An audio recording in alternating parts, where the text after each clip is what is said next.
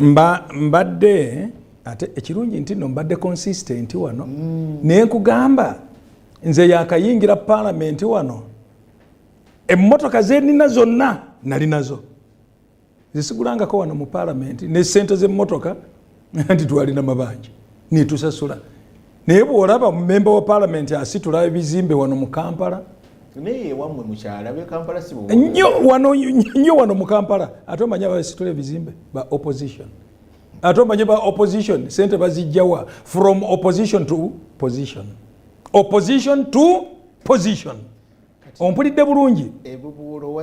Kaakati ebubuulo ekisooka abantu bange obwavu bubaluma naye batandise okuvaayo lwakubanga okukungula kwatandise ebijanjaalo season y'okubiri mu lower parts batandise kasooli naye batandise ewaffe eyo omanyi kasooli lwakubanga ennyogovu nnyo etwala kiseera. Amatooke ndaba tutunda bulungi. Kano ka PDM njagala nnyo neebaza abantu b'ebubuulo mwebala okugula ente sebo bannayuganda nga they are very innovative, very innovative. Omanyi baali batandika edda okugula Kenya ente zino baziyita batya the males, the Kenyans sell them in any case. They are lean, they are not fat. Naye kati abannayuganda abagiswe wange eyo bazigula ate nga mu bungi. Kaakati olwafunye ka PDM ayaya kaakati bwe batuuka eno ne bafateninga ate ne bazizaayo okuzitunda e Kenya. So ka PDM katuuse bulungi mu bubuulo isi ngenda kubuulira 17 billion all the 163 off my head. Am I reading? No. That means I was there, isn't it? Yeah. 163 circles and parishes, all of them got money, over 100 million. That is good. Which is over 17 billion pumped into Namisindwa district. Nabadde mu state of affairs of my district. Ibi byonna mbimanyi. I know where the downside, I mean, side is, and of course the good side of my district. Nabadde ntambula eyo lwakubanga every MP you are a member of the road committee of the district. True. Nabadde eyo tutambula mu nguudo. Era byenkola kati kyemmanyi nti nno nina okukusindikangirako. Obirabe nti nno Rastaman nze ate obyogereko nga nawe kubifaananyi n'ebifaananyi nga biri awo ndowooza ngenda kumuwa ebifaananyi ebyo okirabye sebo. Nze mbadde mbimanyiridde omuntu omubaka omulungi ffe bwe tufuna allowance ofuna mileage. Omuntu ava ekarenga oludda lw'ekidebe eyo afuna ddala miliyoni simanyi oba 4 oba 45 because of the distance oba ekisoro okiraba. Kakati bwe bali bakalculatinga parliament nga bakalculatinga allowance y'omubaka bamuwanga nga office ye eriwa mu constituency si Kampala. Kampala bakugamba nti nojja kubeera wano olwokubiri olwokusatu olwokuna ate ng'obeerawo ku lweggulo saawa 8 okugenda mu maaso ku makya okole maybe committee waka n'ebirala bwe bityo. Kakati speaker nze mwagala nnyo abadde atuwa recess which is of course mandatory. You have to rest here and there and of course refresh your brain. Kakati abadde atuwa naye alaba ababaka tuli wano mu Kampala. Gwe si wa Kampala newankubadde ng'oli wa Kampala genda mu bantu bo. N'agamba no this time ne bekwasa ensonga ne twekwasa ensonga tulina committee simanyiwa n'agamba ebyo byonna tewali genda wa mu bantu lwakubanga abantu bennyini bava eyo ne bajja ne bagamba speaker mubaka waffe tetumulabako. Nze ne mu district yange mwennyini abalonzi batandise okugyewa speaker bamuloopere nti omubaka wo yes ate nga mubaka waffe n'okuva ewange wennyini ewange Ebugisu ewange Namisindwa omubaka waffe. Kakati njagala ocheckinge nze mu parliament sibeeramu mbiiramu exactly sekanyolya ki gwe muwanvu sekanyolya gwe muwanvu.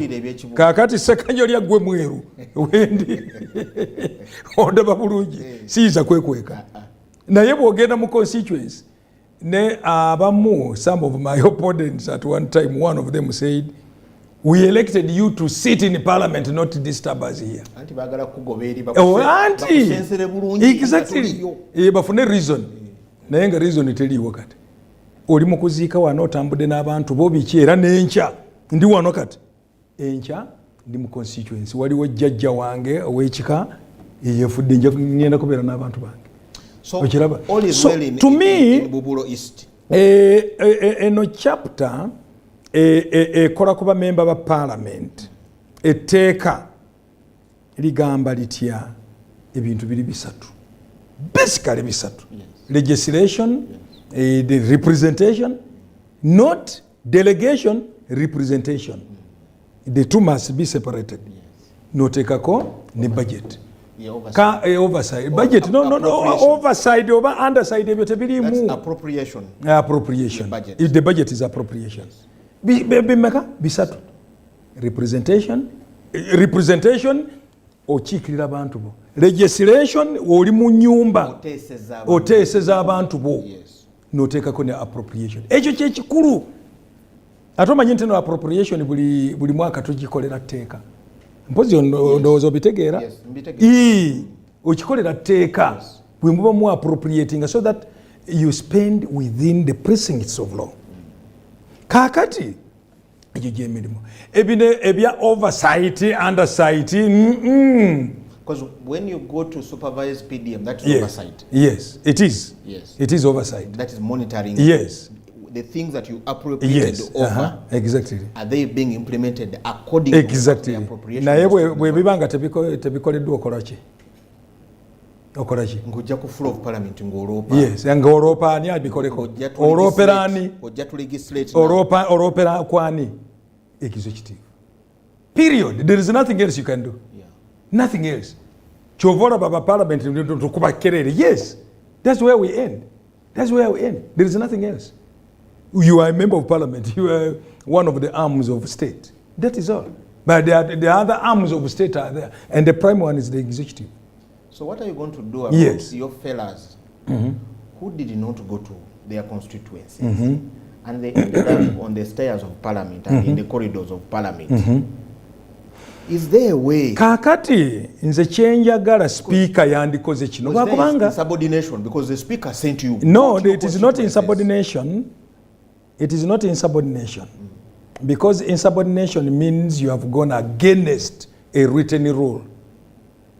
And the supervisor is telling you to do something and you simply refuse. That is insubordination. Naye wano, what I would call legislative insubordination, it has no force like normal insubordination. But speaker yandikoze kino. Era kyemmanyi muwala wange ajja kukikola. Yandibadde atubuuza in our enclaves because tulina caucuses. Wabaddewa, prove that you were there. Because Rachin Chibuza. Yes. Now this is accountability. Yes. The other 28 million for the likes of you. Yes. Really, this money was spent. Look at this MP. He was with these people. Very good. Just let the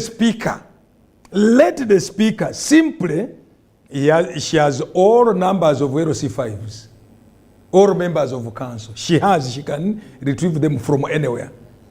So that she puts a team, assembles a team, inquire.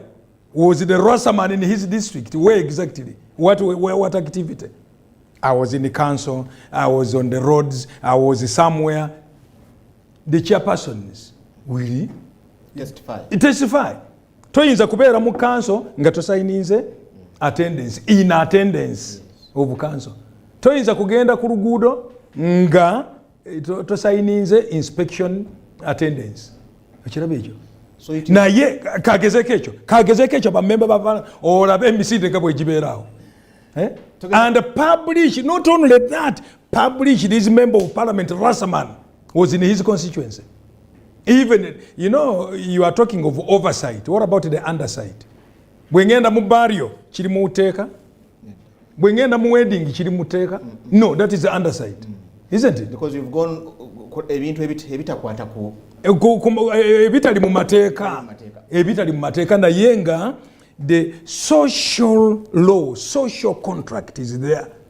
Ngaffe abantu ba Africa ate ngaffe abantu buntu olina okubeera mu kuziika nga bwe nkugamba. Katuwumulemu katono ddala. Kalese. When we come back, yes. awo sinaba kuvaawo. Yes. Kubanga nange nina obulumi bwange. omubaka wange yankiikirira Yes. namulabye Canada. Let's come back after the short break.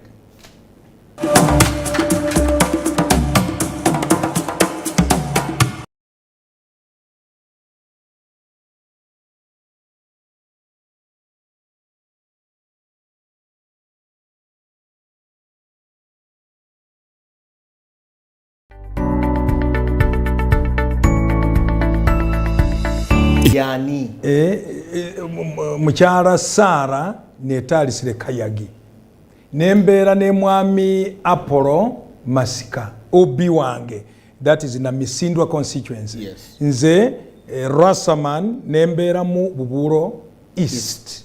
Bubuuro East ng'eri ku nsalo eri ne Kenya ky'oba olaba n'akaswahili nkogeramu bulungi nnyo ssebo. So muli ababaka ba parliament Basatu. Exactly. Basatu. Tuli basatu. Kati ffe tulutira na Misindwa yenna olinga agyetisse. Anti olina okwetikka. Ate ab'e Bubuuro East bakama bange bannonda naye nga nzijjawa ngenda kukolera ggwanga according to the constitution. Ate bwe nali ndayira ogamba nti no ngenda kukolera ggwanga. Yes. Nga ngoberera ki amateeka wano. So kaakati nina okubakolera. Bano baneiba bo wabalabyeyo. Nalabyeyo mwami Apollo Masika. Apollo Masika, my next constituency. Yes. Yeah. He came, but he's a sick person. Bwe twali tulambula oluguudo ewuwe mu constituency ye ng'ajja dokita we n'amukubira n'akyukira ku gundi nga review etuuse ate nga ye yeerabidde nga bumanyi ffe ba politicians oyinza n'okwerabira obulwadde obukuluma. Naye omukyala saamulabyeyo ate simulabangayo. Your woman member of parliament. Bukyaba mulonda okutuuka kati. Era balonda batulonda ffenna. Ate mufuna sente zezimu. No, yasingayo lwakubanga ye constituency nene abakyala bonna batusinga lwakubanga batwala district yonna. So kaliwo something which is added on as a woman MP. Nze kankusiikulira olutalo bw'ova wano ogenda olwane ne banno. Ate ntya. You exposing us. My God. Kibirange ebyo biveeko nyinza n'okukuba oluwisibwo mwana gwe ontumye. Abagisu balina olugero gye batuma talina musango. The messenger. Omurumaniza alina ekumata tokubanga gye batumye. Abagisu bagabogera batya omurumaniza alina ekumata gy'otumye bwe mba ntumye omwana oli kuggwe tomukuba linda nze kennyini. So gye batumye talina musango. Kakati ndina musango ki?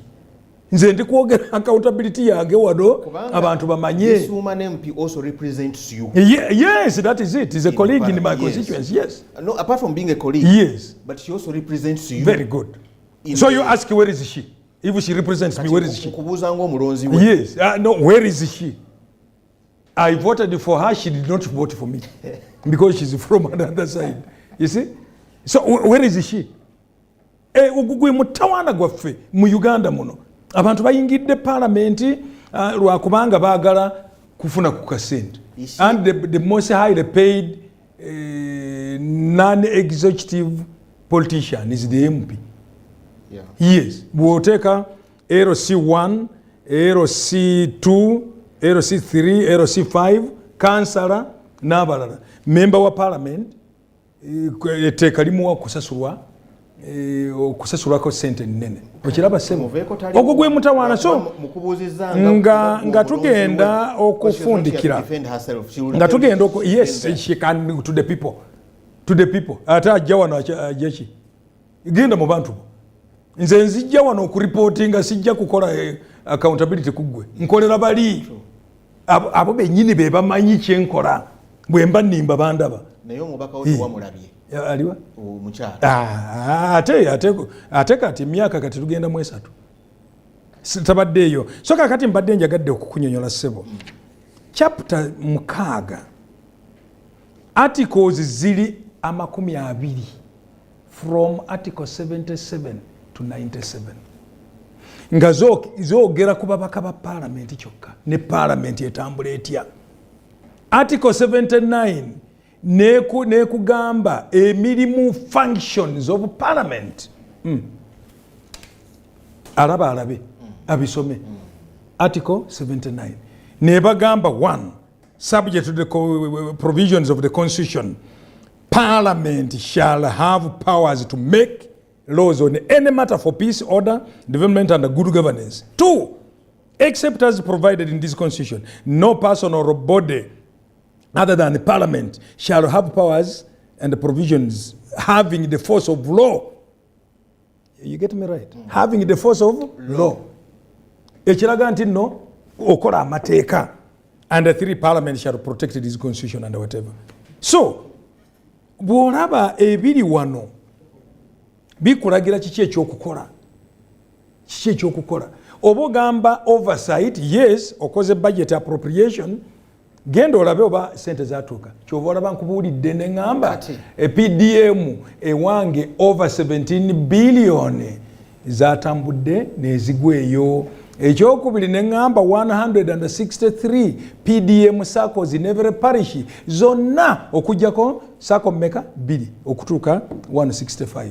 So ffe bwe tuba tufuna omulimu wano ku baba, yes, human resource there's what we call induction. Yes. Ne bakugamba nti emirimu gy'ojja gikola bwoti ne bwoti, wano tukola bwoti ne bwoti. Yes. They take you through the culture, yes, the work culture, yes, and many other things. Yes. Bino by'osomeseza ababaka bo oli mu basomeseza wano ku TV. Yes. Mwe temufuna induction nga mwegenze mu parliament. Bw'omala okuswearinga in, bw'omala n'okuswearinga in nga ze yagamba ja Rastafari in the mighty name of His Majesty, tugenda mu induction by experts n'ababaka bannaffe bennyini ababadde mu parliament for a long time. Nzijjukira ba Cecily Ogwal, bano ba Katuntu, Honorable Katuntu, bajja ne batusomesa baba amateeka. Bye babasomesa byonna ne bibayitako. Oho, ate ng'ogendera ekigendererwa ekyakuleeta kyali ki? Abamu twajja kufuna ssente, abamu twajja kangezeeko nfune taamuzi mmeka 2 nfune pension ya parliament, abamu tuzze nfune ku green passport nange ntambule ku business zange, abamu kulya chips and chicken. Come on, chips and chicken. Honorable, what I'm very sure about, yes, you are not a darling in parliament. I can't be, and I don't want to be. Your fellow MPs are not very comfortable. Fire burn them. About you. Fire burn them. I don't care. At least I'm backed by the law. And do you see this constitution? It's not bought by myself, given by parliament. Gindo gisome. Na wano ebinvuga mu parliament n'amateeka gennyini procedures. Bikuweebwa ki? Parliament. Obisome. So that you internalize everything what you are expected of as a member of parliament. Ogwo gwe mutawana gwe tulina. Kati mu constituency tuvuddeyo. Yes. Manyi nti nno enkya bwe mudda on the floor, speaker ngazeemu naggulawo. Yes. Speaker yagenda ogenda no mu kuwummula nga munyiivu. Yali munyiivu. Nga munyiivu. Ekyo kituufu. Era ng'alabudde nti executive yeetereze. Yes. This business of the speaker coming to preside over a house, and she finds nga minister bonna tebaliiwo, she warned that she will not preside over a house that is disrespected to that magnitude. Exactly. If I can try to quote her. Exactly. Okay. What is your picture? Parliament ogiraba bwe mwasembayo okubeerayo. I wanted to ask one other thing, or rather let me inform Ugandans abatulaba. Business ya parliament 70 to 80% evuddewa mu government. Bube batuwa business executive. Bube batuwa business. Ekyokubiri kankubuuze ssebo mwami Kibirango. Mpaku ministry emu ng'erimu minister omu yekka. Ateriiwo. Oba olaba ne ya Kampala nayo as much as yandibadde ng'entono. Era erina babiri. Kampala ka district na Hajat Minsa Kabanda ne Kyofa Togabye. Webale nnyo. So ministry ki erimu minister omu n'ogamba nti no ali eri. No, I've just told you what brings us to parliament. Ate okwe kukuba government. Muzeyi Museveni bakukuba nga tomanyi abantu bo bennyini bakukuba nga tomanyi. Ojja kubalaba akatabo ne bakyalaba parliament nga nkalu. Otyo? 83 ministers. 83 ministers. No show. Tewali alabikako. And how many ministries do we have? First of all, they are not even 30. Ministries. And there are ministries that I know that have 4 ministers. You go to education. Finance Good alone. Finance. Good. You see, it is the duty of the prime minister. It's the duty of the appointing authority. And the appointing authority, yani, Musei Munyini. Naye, jeba inonyo okukuba. The lumpenism of this country. Okukuba appointing authority. Ate bakuwadde okolera Museveni oba okolera Museveni sebo. He is only a custodian of the country. Bwaba akuwadde appointment oba okolera Museveni okolera ggwanga lyo olowooza gwe yasoose okukola. Ate nga 10-point program yagamba etya bwodda wano abakozeeko dda common man's charter nga bakola batya. You see, I think this is simply betraying the people of Uganda. So who is failing at their job? It is the Prime Minister? The persons. Maybe the Prime You Minister. don't need to supervise me. You don't need to supervise me. I must create an environment of self-supervision. You get me right, sir? Ani angamba nti nno buli lunaku beera buli week beera mu kyalo wange. Wali ondabyeko unless if I've traveled. Nga waliwo week gye mmala Kampala eno ne nyumba gye nsulamu si yakupangisa yange. Nandisazeewo ne ŋŋamba akampumuleko lwaleero ntambule nalidde okukola emirimu.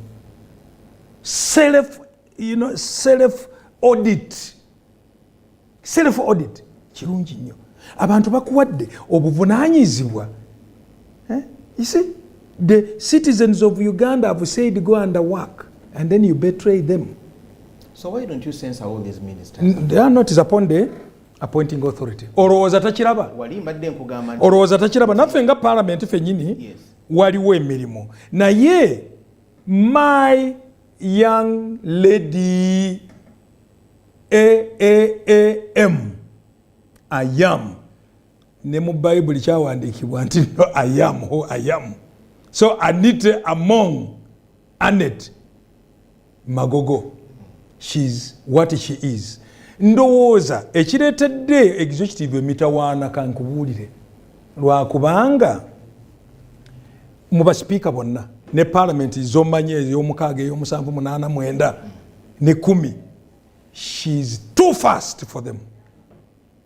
Bills zayisiza biki byonna baleeta kino akikubye baleeta kino akikubye angazi kakati ndowooza ne batuuka awantu ne bagamba omuwala ono atutamye lwakubanga bo baagala nnyo sakamulocutions biki naye kati Anita Among abakubye buli kantu kaleeta omanyi bills mmeka zetuyisiza biki byonna bingi kati kiki bimukubya anti bimukubya lwakubanga why do you rush, why do you go very fast? Nawulira minisita omu ng'agamba nti nno olaba omuwala ono you know, she rushes with things, this is why the president brings them back to parliament. Minister, I don't want to divulge his name here, but that was the minister. Yes, the president has a right of veto, he has a right of correction, okay? And the president is very smart. When he has something, he will even call you and you caucus outside the parliament. Say, no, but what about here? We want it to damage this. Like the anti-homosexual bill. He insisted on a few things, which later on we saw.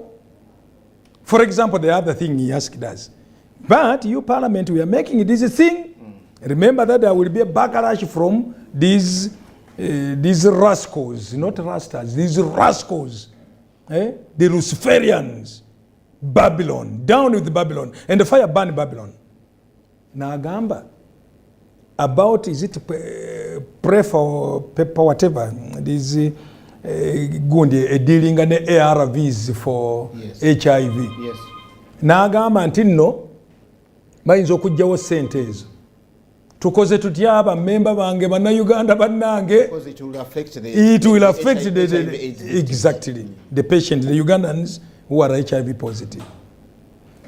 Natuwa amagezi muddeyo mwesibe mulabe mu appropriation nga bwe mukikola olaba taata w'eggwanga atuwabudde naye nga tukoze etteeka n'ebirala ebimu I may not detail everything here, you see, era bwe twaddayo ebyo byennyini yeddeyo nalisigning. Who chairs the executive?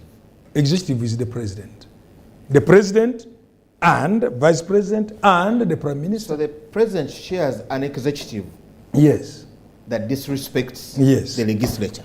Thank you. And then you want the speaker, you want us to exonerate the president. And the speaker chairs parliament, and so the parliament where she has given guidance, not directive guidance, it is your appointed duty to go back to the constituency. Nebagana abamukufe netugana.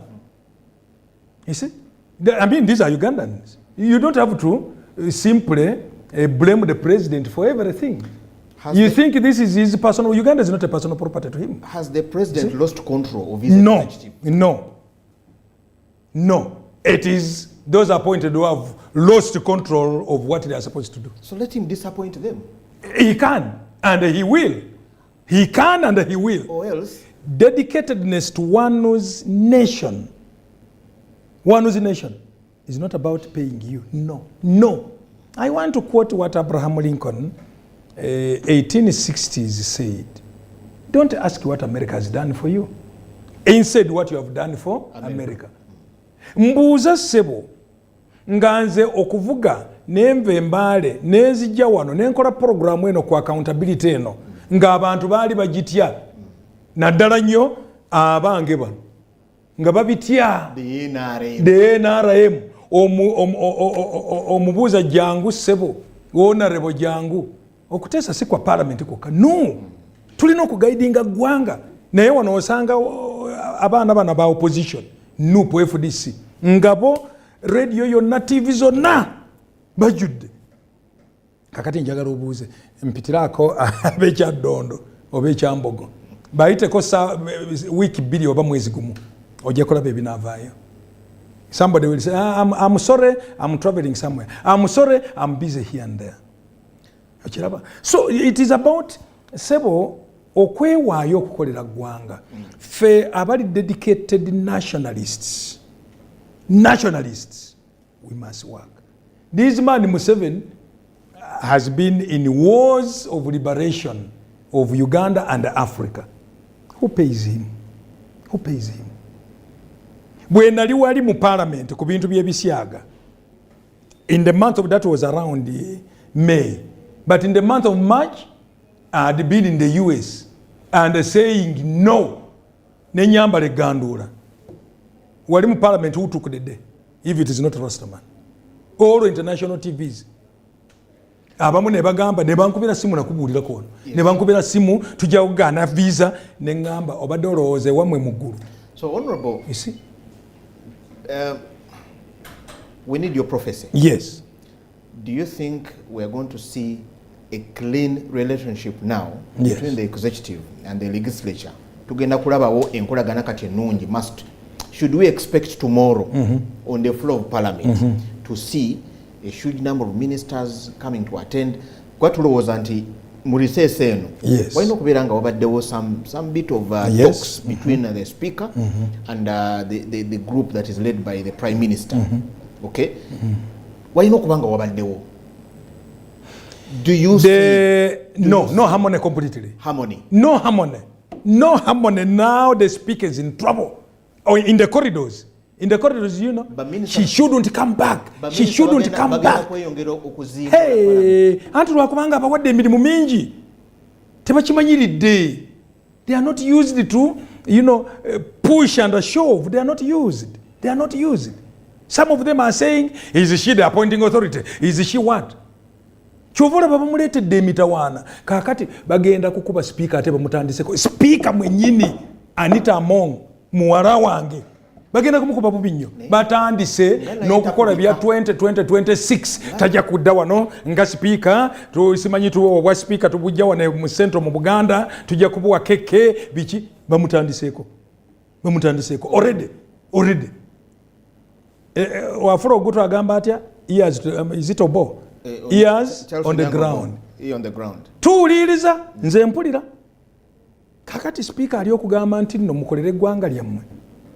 Speaker mbadde guidance, I'm a first time in parliament. She's a second time and a speaker. Nagamba muddeyo era nga nze mbikola. Ira bandira bidde kufa abalala. Kati dilwe mugenda okugoba aba minister bano bonna mu censoring ebo ne musetinge president. No, we can't. Nti ku parliament ye 10 mwagoba aba minister kinana mu basatu bonna. Etekisoboka. Mubaddi zone appointing authority. Then you would be simply again getting into distrusting and making a vote of no confidence into the president. We don't have those powers. This is a hybrid system, not a parliamentary system, and not purely a popular adult suffrage system. The hybrid is disjointed. Yeah, very well. Febe twalo newankubadde nga za akalulu kange nakawa president naye si parliament, it is not a parliamentary system. Ante mwabirabako mmwe lwakubanga olaba Museveni bwe yagamba nti no batuddeyo parliament eronde gundi eronde president abaana bakibirango ebyo tetubyagala biki naye ate president Museveni yabijjawo obote bamulonda batya nga nze ntegeera 1980 bamulonda batya. It was a parliamentary system. Honorable. It was a parliamentary system. Anyway, to me, yes. Me the taxpayer. Yes. Me the taxpayer. Yes. I'm a victim of this. What I would call wretched of the earth victim. Like Franz Fanon wrote. Ate kukaba kwokka ebintu bingi nnyo by'ofiira gwe. Okiwulidde ssebo? Ng'oli mu gavumenti akabenje konna akaguddewo. Olaba gavumenti z'ebweru. The President of America with about 300 million people. Xi Jinping of 1.5 billion people. In China. Modi of 1.4 billion people. In India. In India. Yes. Olaba akantu konna kaguddewo. Amangu ago ali ku TV. You must stand with the people. Musajja wako oyo. Takoye. Ate kakati. Musajja oyo akoye. Mulaga abantu. Abato be bakoye. Kuba abantu cabinet ya President Museveni. Bameka abali wansi wa myaka nkaaga. Bameka. Almost 80%. Moses ali tubalaba. Anti bateke mu 20%. Bamatia kasaiti. Bateke mu 20%. Na ye cabinet esinga. Bana bato. Oyagala mbakubalira. Obua myaka mmeka anamu 2. Obua omumanyi. Nandutu myaka mmeka 3 na 5. Honorable Nandutu. No. Nkuwadde nkaaga and below. Almost 80% of President Museveni's cabinet is below 60. You get me right? We are going to take naye olaba abakadde abalimu ate bo be bakola nnyo. Matia Kasaija bw'aba asoma budget wali omulabyeko ng'ayambadde galubindi. And is even older than the president. You see? N'ababeera bwe bati nga budget esoma. Abato olaba bagenda bati. Abakirira. Abo bato ab'emyaka 4. We're going to take a very short break. Please, it is okay. When we come back, njagala bakuleetere kachai. Yes. Bakateeke wano kubanga wewe akakuba kaji. Olwaleero nsitudde ebitabo byonna biri wano byonna. Byakumenya nnyo njagala onyeko ne kuchai utere bulungi. When we come back, Rastafari. Bwe tukomawo. Yes. Enkuba eno etuyisiza. N'ebirala bingi nnyo ddala tufune ekifaananyi buduuda na misindo n'ewalala kiri. Yeah, that's very true. N'ebitabo ebyo byonna tujja kwongera okubyekenneenya. Njagadde nnyo the common man's charter. Very good. Thank you. The same people in parliament. Oh yes, ate bw'omanya nti nno ndi mubi lwaki onkomyawo newankubadde oluusi nga tonkomezaawo naye you are forced okunkomezaawo. Ekikulu nti nno let us be a working nation. Yeah. That's the most important. Yes. Abaana bakole. Yes. Mu gavumenti nali luli oba twogerera wano obawa ne ŋŋamba nti nno bameka abafunye emirimu mu gavumenti kati tetuwera n'emitwalo 5 no. All civil public and public officers and public servants. We are not even 500. You know, we are three categories: civil servant, Yes. public servant, ne public officer. Nga abasomesa. We are not even 500,000. But we have over 3 million employees in formal work. What the constitution here tells me, gainful employment. Gainful what? Saba kiddemu? Gainful employment. Ate okinkyusire mu Luganda twandiyogedde tutya? Abalina ku mirimu mwe bafuna ku kasente ne bayingiza ne bafuna ku kagati awaka. Weebale Joseph. Kaakati mu objective zaffe 29 objective eyo 29 egamba bwet katusomese bantu baffe mukimanye.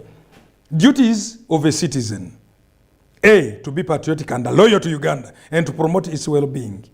B, to engage in gainful work for the good of that citizen, the family and the common good, and contribute to national development. Sebo constitution ya Uganda tetambulira ku chapters ne articles, no. Etambulira kuki? Ku aims and objectives. Ensi ezikuze zi America wa, you know, ezisigadde zi chapter ne zi articles ezo z'abalamuzi si zaffe, naye ebigendererwa biriwa nga ggwanga. Ate wano nga tugambye nti nno olina okuengaging in gainful work for the good of that citizen. Bw'obeera obulungi nange mbeera bulungi. Ndi ku bigere wano ntambula n'ogamba Rasaman, tuula mu mmotoka tugende. Okiraba ekyo? So a working nation is already a developed nation. Naye bw'obeera n'abantu abatakola emirimu, baabo bali mu karata 24 hours, baabo bali wano mu kunywa 24 hours, ate n'amalwa ge banywa nga gava mu bayindi, kyova olaba abayindi kati be bagagga wano. Enkuba yatuuse bubuulo. Sebo nkuba mpitirivu ate baddeyo ffe tegwangayo weeri throughout. Last week you talked about the cracks. Yes. Okay. Yes. The cracks that had started developing. Yes. Era nga tulowooza nti cracks zino ze zijja okuviirako ate ettaka okuddamu okubumbulukuka. Yes. N'abantu okufuna ebizibu. Yes. How is the situation in the Elgon sub-region? Rasta is a natural prophet. Ate naggwe ng'omwana omusiraamu twakikolera wano. We prophesied here. Allahu Akbar. Nekikoleka.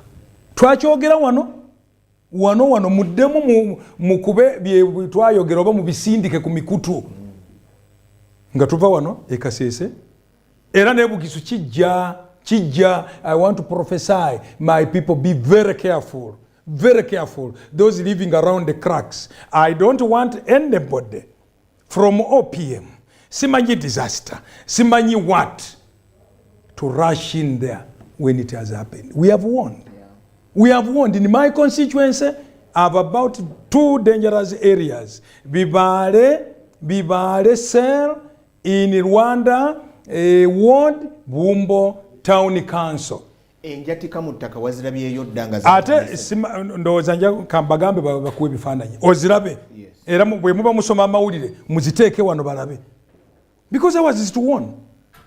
If it is not legislative, then it is an underside. I've told you, I've ever told Parliament, and I even proposed 3 dimensions. 1, put evacuation camps. Let me repeat this. Muteekewo enkambi gye basobola okuddusiza abantu ngo akabi. Olabye nti no crack eri wali. You suspect any time it can happen.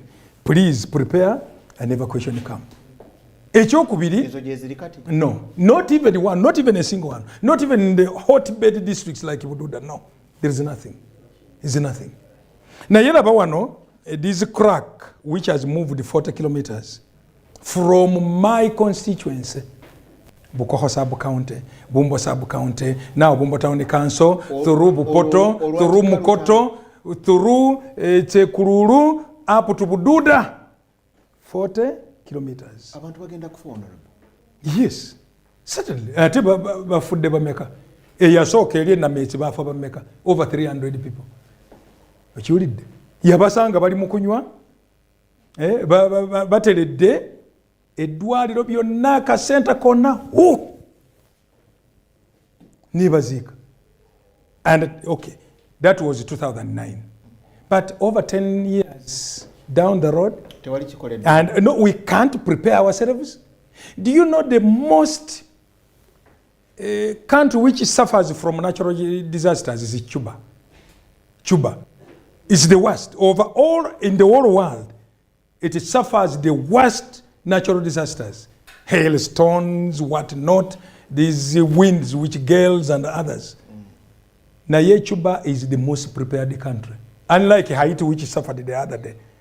Cuba is very well prepared. Any disaster which comes, they are ready. They are ready. If we want to do a fool, if we want to do a fool, disaster, na yesi government ndo chibinyo lwakubanga government egezezaako on resettlement.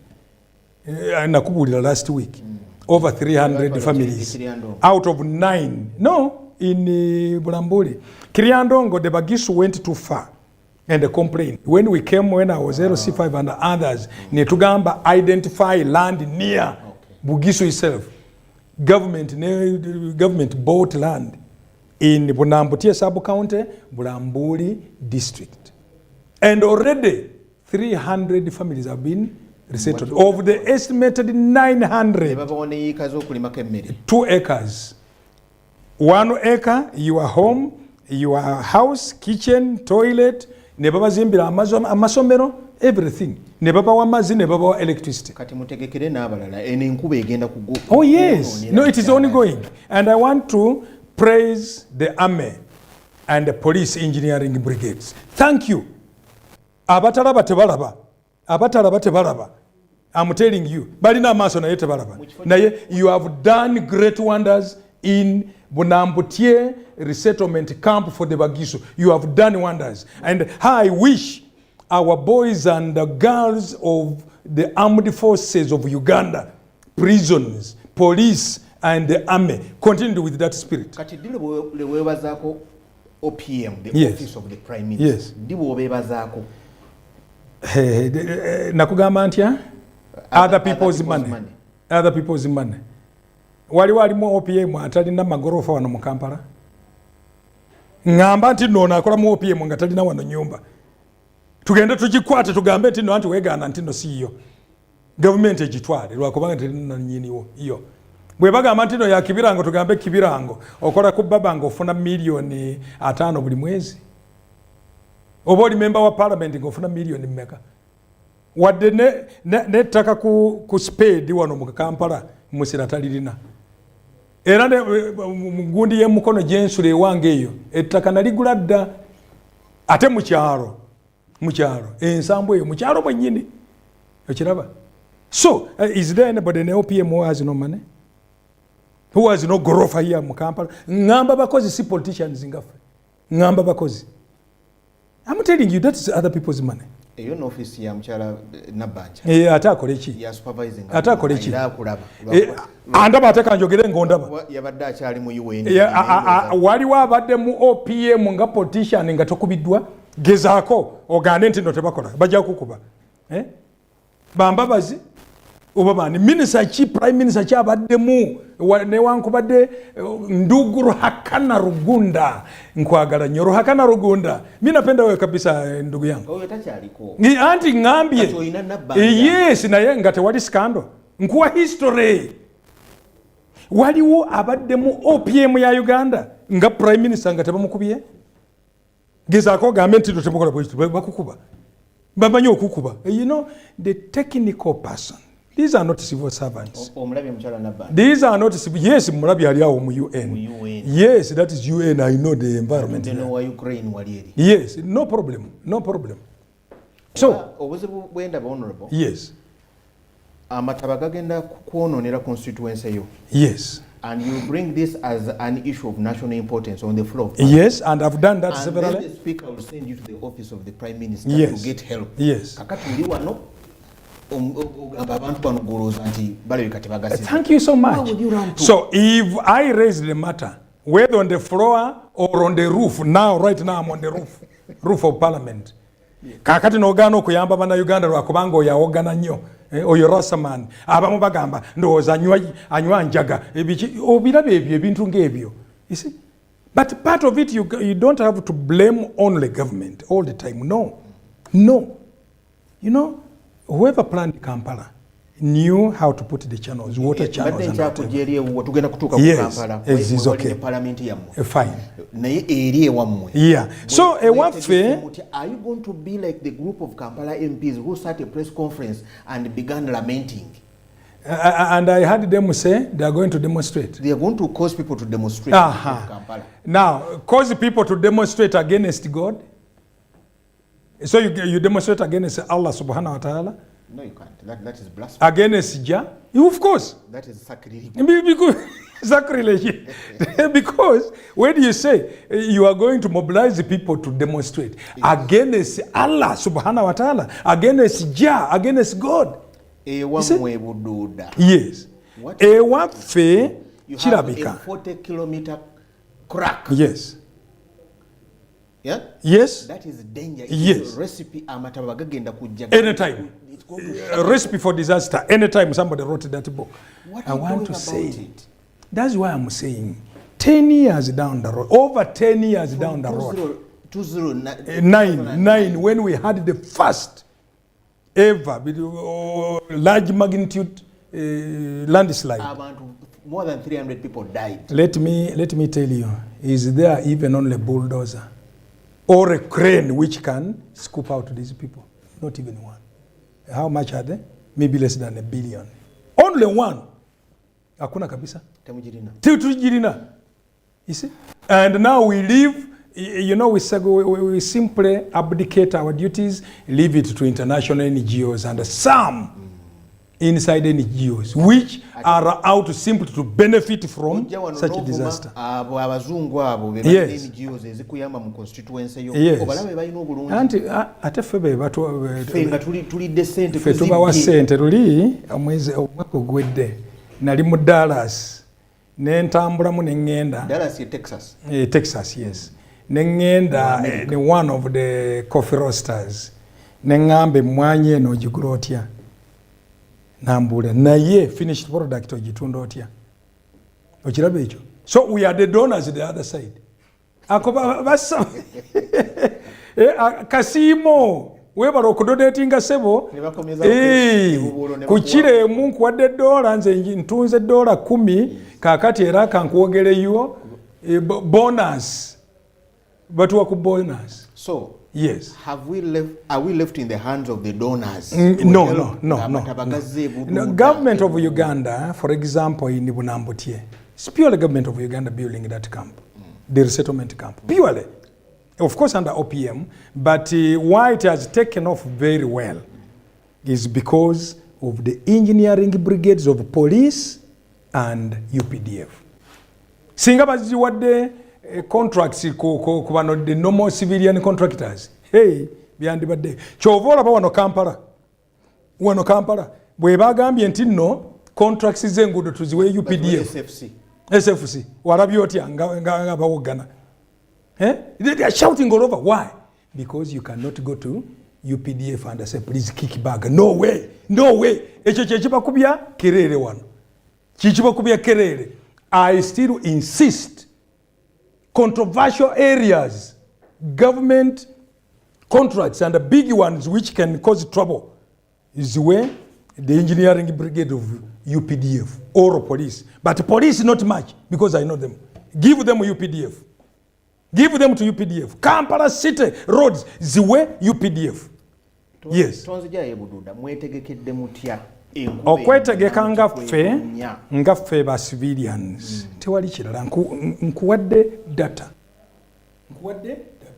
only preparing the people telling them please, because you know with the landslide like I said last week ekuwoninga ekuwoninga n'olabanga the crack is widening. Enjatika mu ttaka n'olabanga ennyumba zitirutinga. N'olabanga n'emiti gitirutinga before it happens. Weetaaga oli chairman w'erusi yes. abayitamu with me and the local media there, the local stations are always clear. And if you check from 2009 when we had over 350 people buried, the subsequent landslides, have they buried even 50? No. Because we have been sensitizing the people. We have been telling them. Some of them had run away from our traditional, what we would call early warning systems. Olaba n'ebinyonyi akanyonyi nga kasula ewuwo ku muti ogw'omumaka nikavaako ne kagenda n'omanya nti no waliwo ekijja. Do you know that? True. Yeah. Odayo n'osoma hadith ya Quran. Hadith ojja kulaba ebyo weebiri. Ffe nga abakristo abasoma Bayibuli ebyo byonna weebiri. Okiraba? Honorable Fewani, Kampala twabivuddeko twakkiriza tabagajje. Amataba ga Kampala gawanike waggulu tuleke amazzi gayitewo wansi. Amataba ga Kampala ga busiru bwaffe. I'm an idiot maybe. But maybe we are stupid. You know, the two words are different. But for the others, you say it's an act of God. Awalawagambi is an act of God. Yes. Wano is an act of man. Wano is an act of man. Baba Gambie, olaba omuganda nga yali mugezi, owedda nga yali mugezi. Amazzi wegayitira, the bank, even if it is dry today, dry, and the river diverted to another place, it will ever come back. Yes. Omuganda omukadde n'omugisu bakugambanga tozimbanga awo togenda wo tolimawo waleke bajjajja batuula awo mwene mujja mu linnya lya Yesu ebyo byonna tubigoba era okirabye omanya abamu abakola ebyo ba investor bagenda mu State House. Yes. Oyo gwe wawanise ku kitabo. Yes. Bunde mu balage. Ono n'abasindika naga nti kakati mugende babawe ebifo nga yeeka yakola. Tetulina organization, I mean department yeyo. Tetulina institution. Uganda Investment Authority. Tetulina bano aba environment. NEMA. Ero okugenda okuzimba awantu ekintu nga tebakuwadde certificate ya NEMA. Ate NEMA ekuwadde muntu obaze. Very unpatriotic. And you know, very unpatriotic Ugandans. 10-point program suffices. Ebintu bino byonna. Point number 8 of the 10-point program, resettlement of displaced people. Nga tebanayingira ne mu bukulembeze twali tumanyi nti no tulina okukikola. Ewaffe Bugisu, kyova olaba resettlement camp Bulambuli ne Kiryandongo. So wano Kampala sebo amataba gajja, we have cemented everywhere. And cemented but not given channels. So bwobuleminga Muzeeyi Museveni bambi. Is he the only Ugandan? Otaddeko n'akabambi. Is he the only Ugandan? Yes. Yes. You are abdicating your duty as a citizen of Uganda. Okay? Completely. You know, Kibirango, younger people like you should reason not out of the box. Maybe with us we reason out of the coffin. Okay? Now you know, you must be above a certain level of reasoning. Yes, Museveni has said, please, and one way of getting the state, the nation to grow is attraction of investors. China kyekoze mu myaka mmeka. Mbadde China buli wantu wonna wentambudde. Buli wantu wonna okuva mu mwaka 2008 nga ngenda China. The development you see now, don't think it is the Chinese themselves. It's the investment. Ba America bakibonna bali nga tebamanyi nti no bakuza China ate kati China bayiseeko bubinyo. So for any nation to grow, we need investors. People with money come and do this work. But the regulatory regime should be yours by the Ugandans. Otambuddeko e Rwanda, e Kigali. Bw'oba otambuddeyo. Sinaba kugendayo. Same attraction of investors. Why is it that they are doing it better? The other day you read in the Monitor, Ian Clark, this Ugandan... the doctor. Yeah, Dr. Ian Clark. when he was talking about tourism.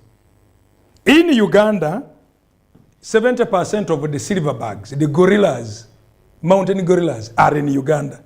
But 70% of the tourists go to Rwanda. You see? Same. So the way we do things, it is not about the president of the country. It's not about the member of parliament. Perception of what we want as Uganda. What we want as Uganda. We will get saved through being patriotic to our nation, being nationalistic to our nation, where we must condemn corruption or corrupt tendencies.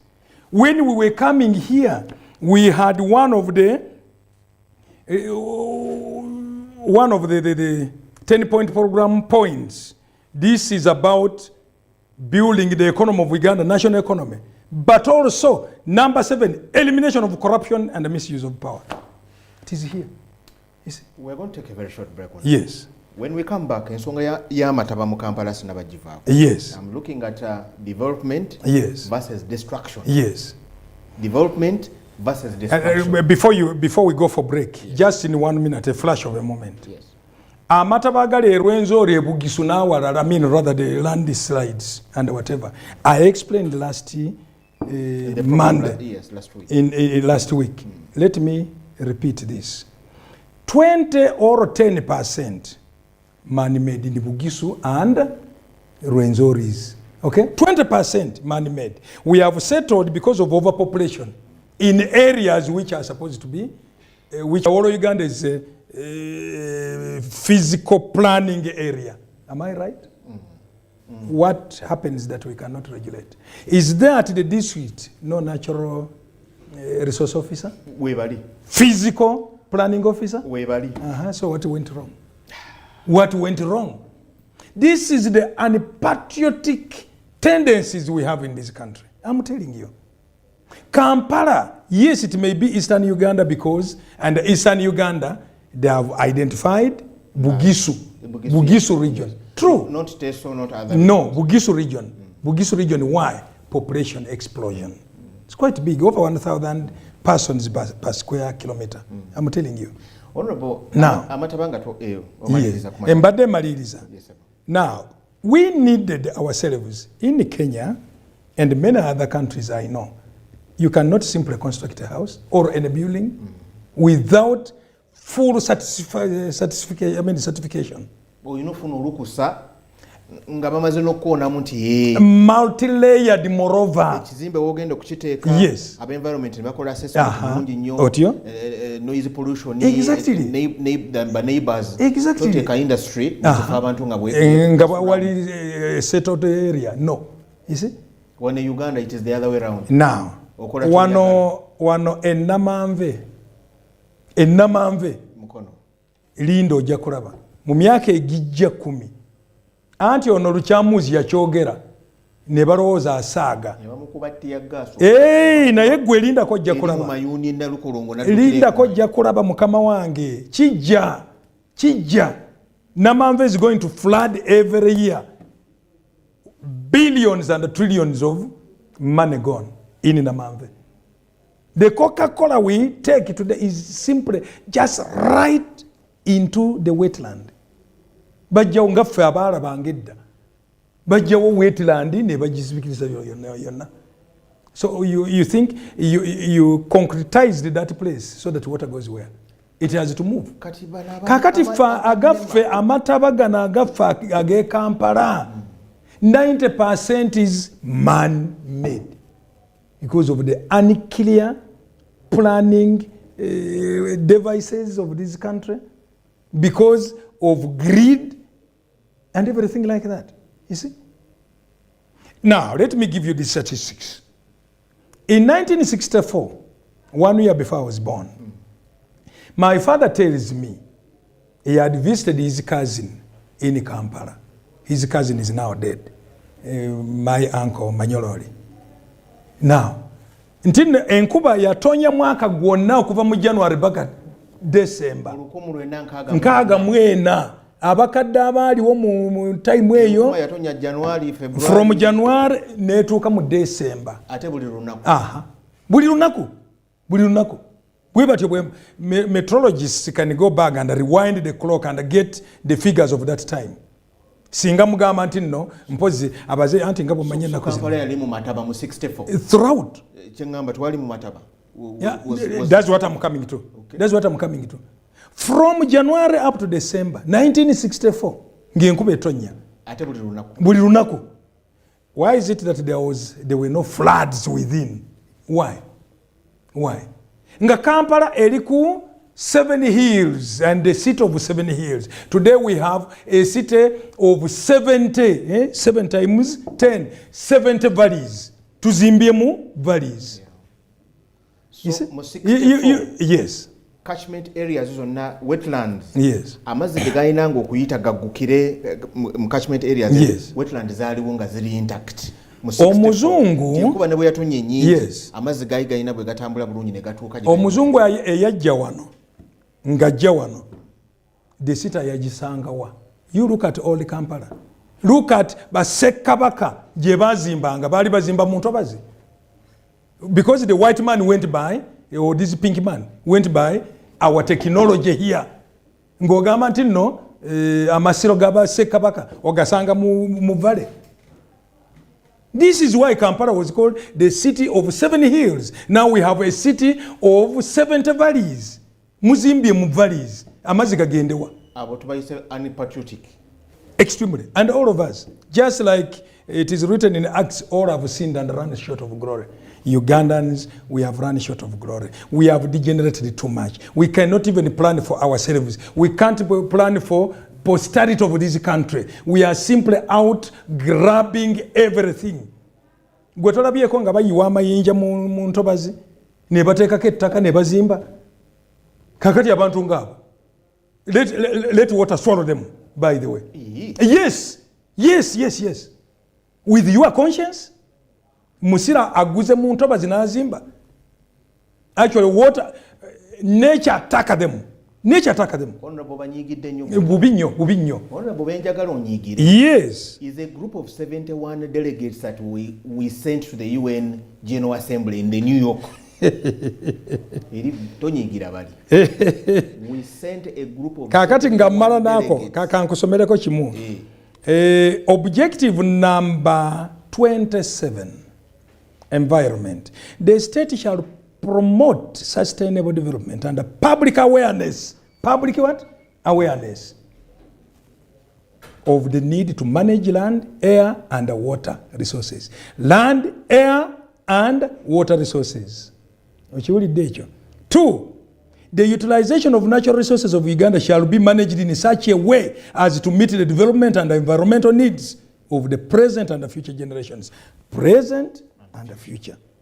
The state shall promote and implement energy policies that will ensure that people's basic needs and those of environmental preservation are met. And of course, for the state, including local governments, shall A, create and develop parks, reserves, recreation areas. B, promote the rational use of natural resources. Bwibityo bwibiri.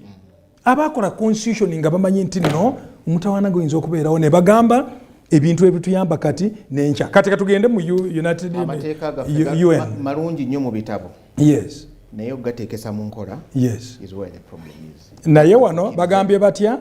The state shall promote awareness. Yes. Are they? Ate kyetukola tukola ki? Mubaka wa parliament alikola ki?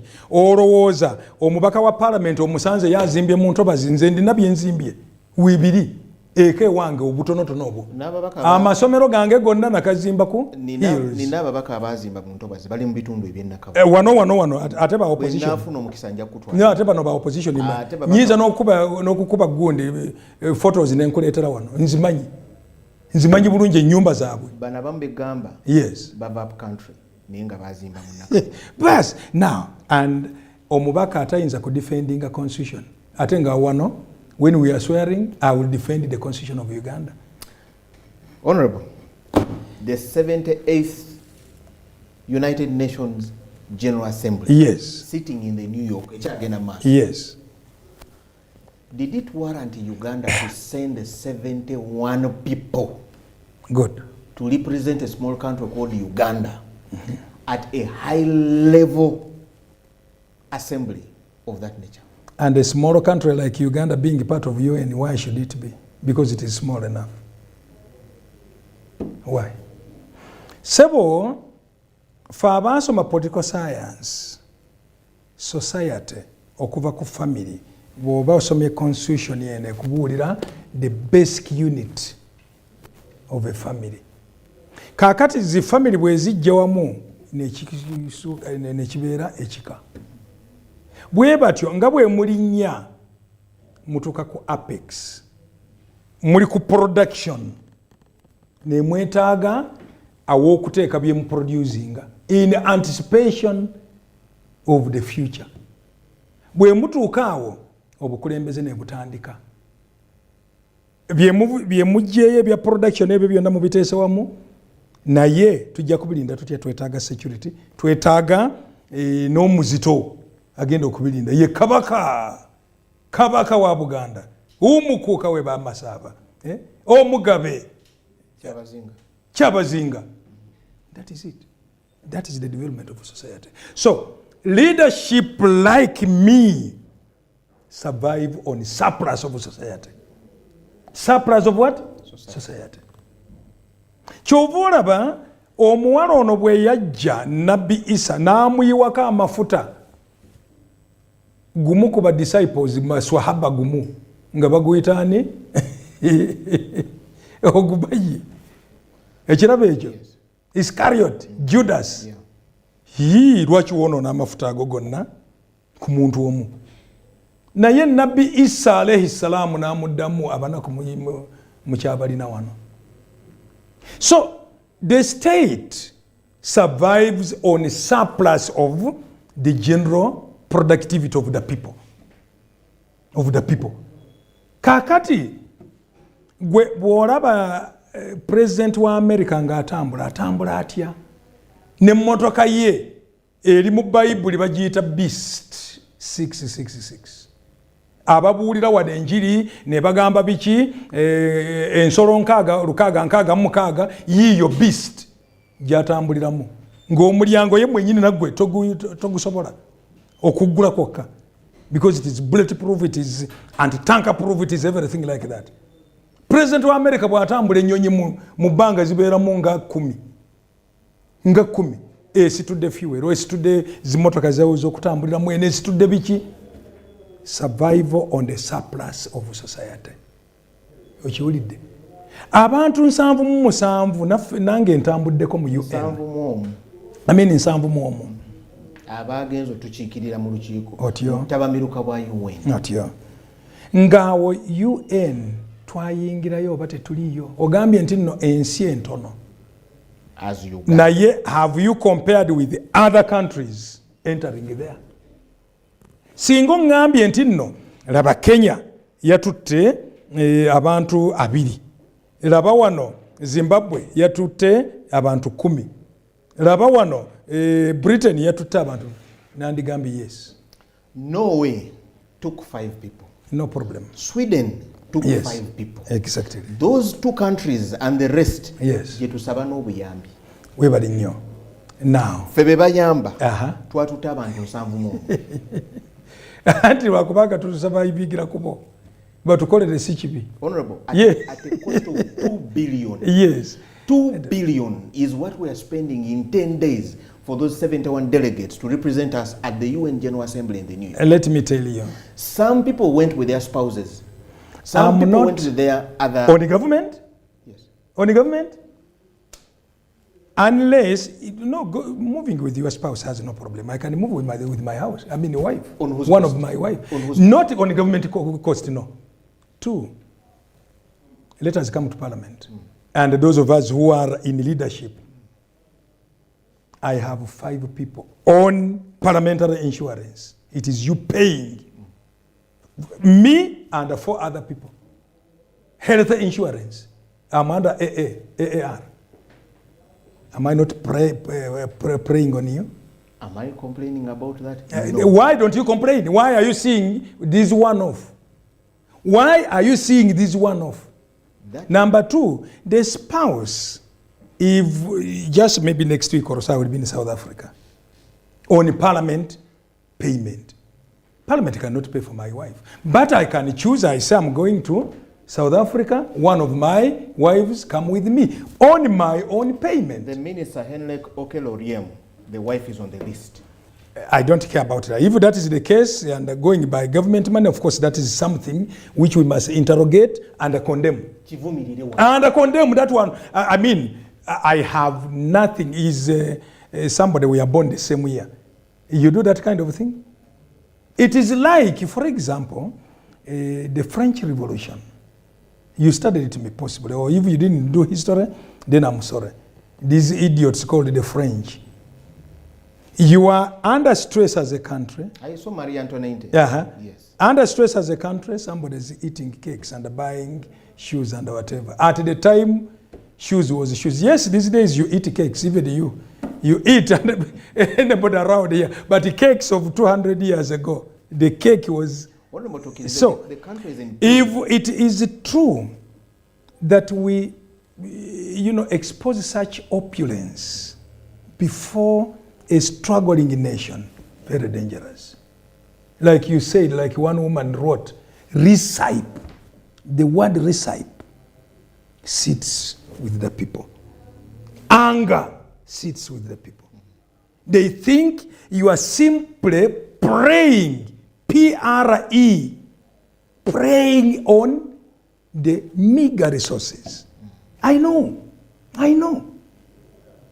For example, the member of parliament of Buburo East, who is with me in studio here, goes for a gasola of 500 million. When my people are in dire need of everything, how do they see me? Even if you ask, you help them somehow. But I will have locked money which is supposed to be circulating elsewhere. 500 million, half a billion, locked up in one moving vessel. So certainly, it is not that I am entirely supporting. 2 billion for a state is not all that much money. You get me right? I have to be very sincere, 2 billion. But is it necessary that we do it now and not later or before when we were not under this kind of depression? Honorable, yes. We've been concerned as a country. World Bank we have really day walieri. Yes. Yes. Ngegamba temujja kudamufuna funding whatever nebirala. Government yaffe neyamba nnyo negamba tugenda kutuula twetunuliremu. One of the things they devised zimu ku magezi nti let's be very frugal. Yes. At the way we spend. Yeah, that is it. That is it. Resources. That is it. N'omukulembeze w'eggwanga ennyini n'avayo n'agamba nti these foreign trips zirina okukendeerera ddala. Nga bw'olaba ku the other arm of state parliament zakendeera ddala tewakyaliwo ssente. Deputy Mayor wa Kampala, yes, Doreen Nyanjo agamba ezo foreign visits zavaamu mu budget zaabwe za KCC. And that money. When they do travel, she said, yes, it is donor money. It is some projects that is it exactly. Yeah, no, I've also as a district, when I was a district head, I traveled. UN does not speak to what we have been told. We must condemn not why we went to UN. No, but that's a different one. How we went. How we went. Yes. Is the most important. Yes. I want to say, under stress, the stress we have today, maybe we did not need to display that kind of opulence. Number two, the Prime Minister has to do his work, coordinating the globe. For our country. That is General J.J. Abakar Odong. Odong and Oryem. My age mate. We are age mates. For international relations. Yes, we have to relate. Adonia Ayebare. Yes. The UN. No, that one is permanently there. Representative. Yeah, even recently. So our interests. I knew him way back, I think about 15 years ago, when he was still in Rwanda. That's where we met. I'd gone for a coffee thing in 2008 or 2009, and we met there. He's a nice man. And when I met him, he's a this good man, I know. Yeah. Now, some of the staff moving, let alone our spouses. Yes. Unless if the spouse, and I condemn it in the strongest terms, if you moved on government money with your spouse, no. Or your child, no. No. We condemn it in the strongest terms. Now, but the staff of Uganda, when you are at UN, it's not simply the General Assembly. Actually, the General Assembly at times does not take even 30 minutes or 1 hour. No. Yes. But most of the work is on the sides, the yes, committee the rooms, subcommittee, committee rooms, whatnot. Actually, there is a hype of activity around that lane near the UN. You will see Uganda, the embassy, full, all the 14 floors. Full, I think they have rented a few of them, but we have not less than 7 floors. You will see it full of meetings. Those delegations coming here and there. So to me, moving with the delegation has no problem. But how big it is can be a problem. How big? Using state money. Cost, yes. Yeah, of course. Yes. Of course. Staying in New York, that is not easy, especially now. Maybe you go to an apartment. Otherwise, any room should not go below $500 per. That is the cheapest. Honorable webale nnyo webali eddala. Webale se. Ensonga ya FDC tetufunye budde bungi nnyo okugyogerako. Yes. Osobola ogyogerako mu ddakiika emu kubanga yes. as we speak, yes. Big Brother has told me in the ear here yes. nti tugenda connectinga ku waliwo press conference eri yes. Katonga. Yes. Office za Dr. Kizza Besigye. Katonga na Janankumbi. Katonga na Janankumbi. Who are the officially elected leaders of FDC? Let alone that they are about to expire. And on the 6th, I'm told, there is official delegates, official delegates conference. So Katonga ngevuddewa. Luli, wali owulidde speech bulungi of one of the founders, I'm not going to name, but the founder of FDC. Dr. Kizza Besigye. Yes. Wawulira speech ye? Ngegamba ki? Fe abali speech analysts, speech masters, it was a call for insurrection. It was a call for armed insurrection. It was a call for a coup. Where is your intelligence in this country? Analyze it. Kibirango, go and sit down and analyze it. These days you cannot deny because everything is digitalized. You can't. So, Katonga is an armed section, the Umhondo Wesizwe of ANC, like of South Africa. The armed wing. But to get that armed wing, can Buganda today accept another insurrection, armed insurrection, by an outsider, by Oboy Nandal and others, by Besigye? They will not. Unless, and the Baganda are very good in resistance. They have done this for ages. That's why they hosted, they presented the government. But will they accept to be led by somebody from outside? Unless if it is on their own terms. Can the West, just a minute, let me analyze it. Can the West again host an insurrection against this government? No. West, no. The war of West, no. Can they not do it? No, they have just emerged from the Konyi era. They can't. The only place remaining is East. Disjointed as always, East. And yet, Oboy, Nandal, and Ekanya, Bonaveyo, you are hammering them and you want to begin an insurrection. That speech masters, that speech analysts have taught English for long. Is a veiled call. Jitunule bulungi bwe nakomawo olwa baraza ombuulire. Honorable tugenda kuwunzika kubanga Katonga bangamba nti ekiriyo baagala tu connecting yes. Nga tusiibula akulaba kakati ate omubuulire n'omubuulira nti ogenda ku parliament n'ebirala ebinaabeera. Ladies and gentlemen, fellow countrymen, like Obote used to say, I want to call on you. Frugality is very, very important today in this depressed economy. Okukekkereza. Twekekkereze. Ugandans, we are spending too much. We are too much in opulence. We are too much in extravagance, whether at state level, whether at parliamentary level, everywhere. We must cut our coat according to our size. Please, this issue of drinking all day long, all night long and everything, who are you paying? Who are you paying? You are paying that Indian, possibly not even an Indian, I mean Ugandan Indian. You are paying tax elsewhere. All day long, you are on your WhatsApp, your Facebook and Twitter. Who are you paying? Zuckerberg of California. You are paying him taxes, and yet you are complaining of taxes here. I want to tell you as a country, it is today that you look at us who have been there for some time that we are telling you the history of this country. Whatever you are doing, the rat race.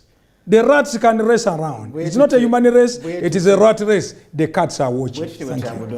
Honorable, thank you so much for the time as usual. Rastafari. So much. Rastafari. Nimandija ate twegatteko tufunye ebintu ebigenda maaso mu ggwanga nga bwe bitambula. Programu eno ejja kuddibwamu ekiro kya leero teweerabira ssaawa nnyaawo n'ogenda waggulu ejja kuddibwamu mutegeere ate mwe abagisubiddwa nga muli mu kukola n'ebirala bingi nnyo ddala. Katugende Katonga tutegeere ebigenda maaso. Dr. Kizza Besigye ne banne nga boogerako eby'eggwanga ate n'olunaku olwali lwa Monday ne Najjala Nkumbi. Si ery'eggwanga bali kwogera eri bantu baabwe. President yekka yayogera ery'eggwanga. Ate Najjala Nkumbi boogerako. Abo boogera ku bantu baabwe. Aba FDC. Bane mbasiibudde. Tova ku Baba TV. Obaire oli kubona gangamuka ku Baba TV.